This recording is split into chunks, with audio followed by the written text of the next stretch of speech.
마음 깊은 곳에 진실이 꼭 같지만은 않습니다. 박하양 요셉 형제님은 가족들의 기억 속에서 젊은 시절 외향적이고 사람들을 좋아하셨고 때로는 가정에 세심하게 표현하지 못했던 옛 시대의 아버지의 모습으로 기억됩니다. 자녀들에게는 엄하고 무서운 아버지였고 직설적인 성격 때문에 부딪힘도 있으셨던 분입니다.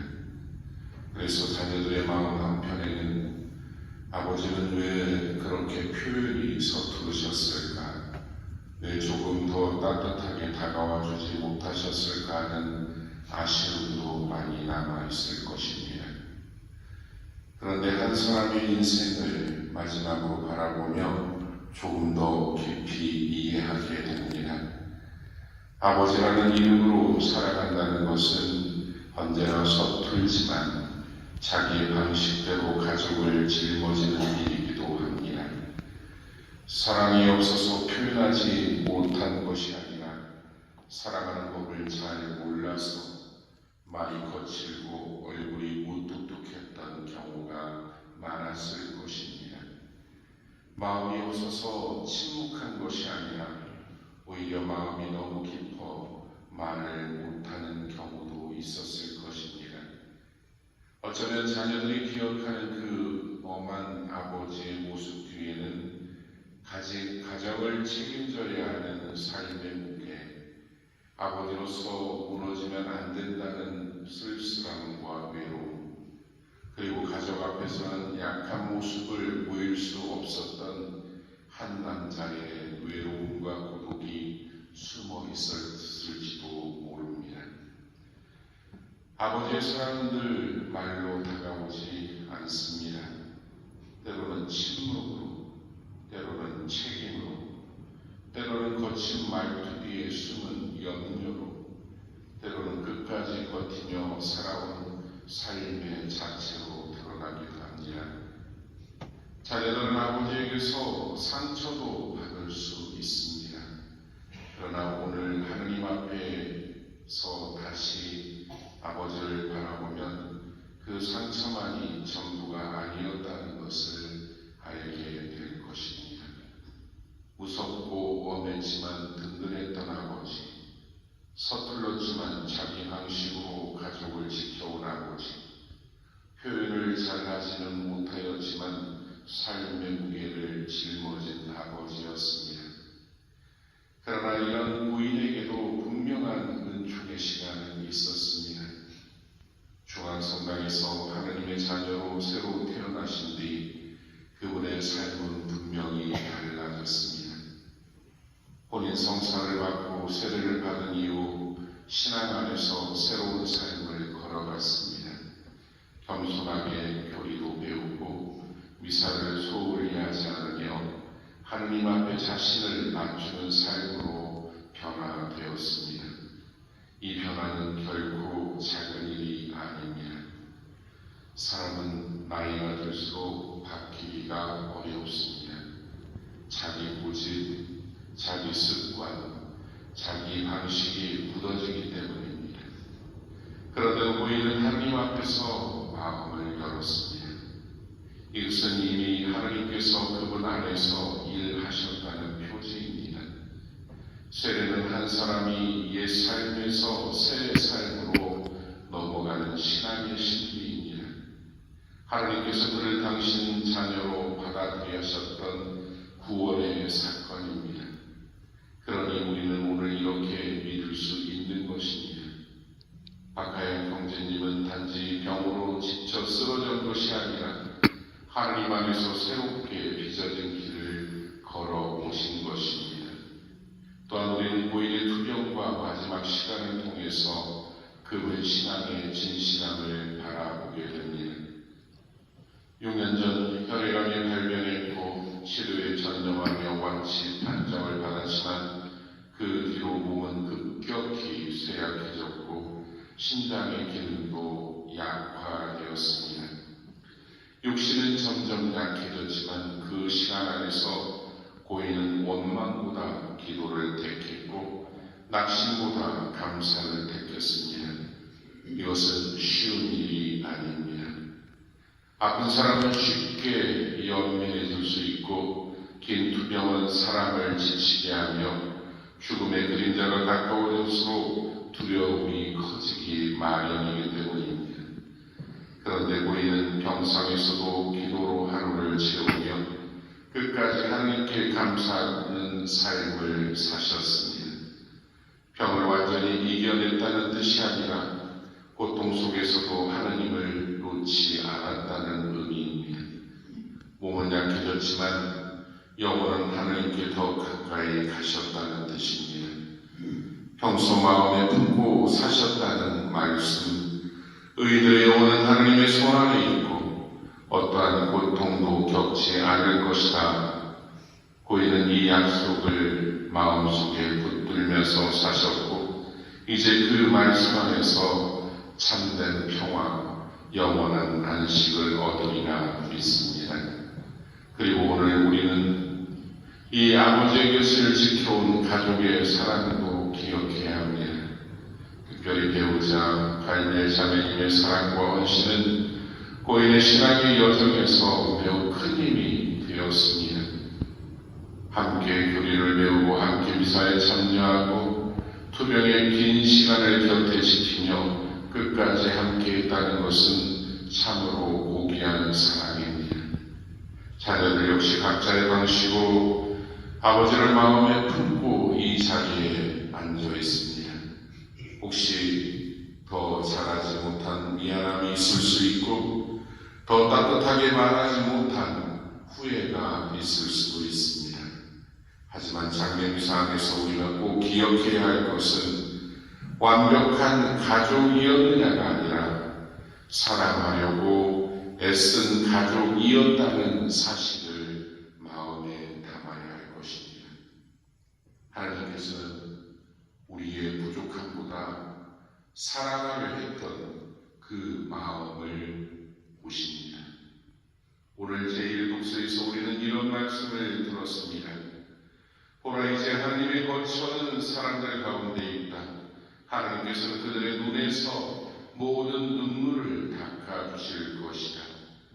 그리고 복음에서 예수님께서는 분명히 말씀하십니다. 아버지께서 나에게 주시는 사람은 모두 나에게 올 것이며 나는 그를 결코 내쫓지 않을 것이다. 오늘의 이 말씀은 바로 박하양 요셉 형제를 위한 하나님의 약속입니다. 그리고 동시에 남아있는 가족들, 특별히 자녀들에게 해주시는 말씀입니다. 너희 아버지를 내가 받아들였다. 내가 그를 놓지 않았다. 이것이 오늘 우리의 신앙의 위로입니다. 우리의 믿음은 여기에서 멈추지 않습니다. 죽음은 끝이 아닙니다. 하나님 안에서 인간의 삶은 완성됩니다. 사랑하는 남편이며 아버지였던 박하얀 요셉 형제님, 생애 동안 서툴고 무거운 시간이었지만 주님께서는 그 모든 길을 알고 계십니다. 말하지 못한 사랑도, 가슴에 묻어두었던 외로움도, 가족을 향한 책임도, 평상에서 드린 기도와 감사도 주님께서는 하나도 잊지 않으십니다. 제가 병자성서를 주던 그제 중환자실에서 저와 눈을 마주치며 눈물을 흘리셨던 요셉 형제님을 기억합니다. 그 눈물은 흘러 호흡기 옆을 거쳐 사라졌지만 그 눈물 안에 담긴 마지막 간절함과 사랑은 영원히 저의 마음을 슬프게 했습니다. 이제 주님께서 당신의 눈에서 눈물을 닦아주시고 수고로운 삶을 평화로 쉬게 하시며 영원한 빛 속에서 당신을 이끌어 주실 것입니다. 그리고 남은 가족들에게는 슬픔 가운데에서도 이해하는 마음을, 원망 대신 감사를, 상처 대신 화해를, 이별 속에서도 부활의 희망을 허락해 주실 것입니다.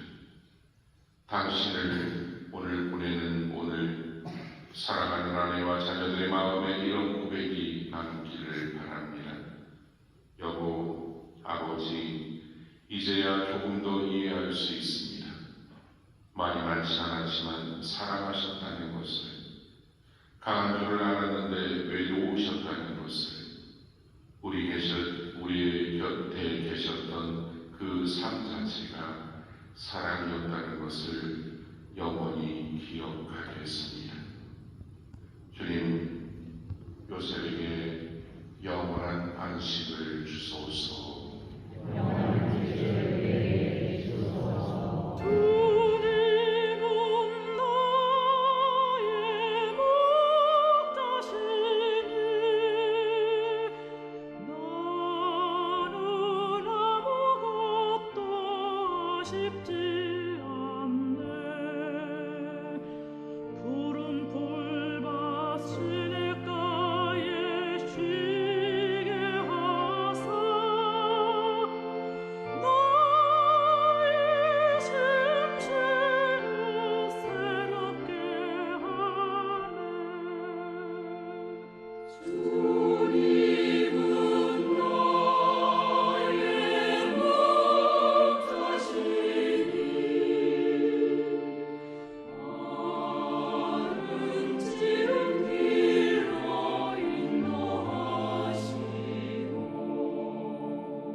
우리는 이제 우리의 관습대로 이 육신을 당해 얻으려고 합니다. 하나님께서 우리 손으로 당해 얻는 이 나약한 육신을 성인들의 정부로 성인들과 함께 부활하게 하시고 신자들과 함께 성인들의 반열에 들게 하시며 심판하실 때 자비를 베푸시며 죽음을 이기고 죄에서 벗어난 성부와 화해하게 하시고 우리를 매무하시는 착하신 목자 영원하신 임금님을 따라 성인들과 함께 끝없는 기쁨을 누리게 해주시도록 모두 함께 기도합시다. 고별 성가님은 성가대에서 드리겠습니다.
지극히 인자하신 아버지, 저희는 그리스도를 믿으며 살다가 이 세상을 떠난 모든 이가 마지막 날에 그리스도와 함께 부활하리라고 믿으며 이 교회의 영혼을 아버지 손에 맡겨드리나이다. 주님, 저희의 기도를 자유로이 들으시어 이 주님의 종에게 천국 낙원의 문을 열어주시고 남아있는 저희는 믿음의 말씀으로 서로 위로하며 살게 하소서. 우리 주 그리스도를 통하여 비나이다. 아멘. 주님, 요셉에게 영원한 안식을 주소서.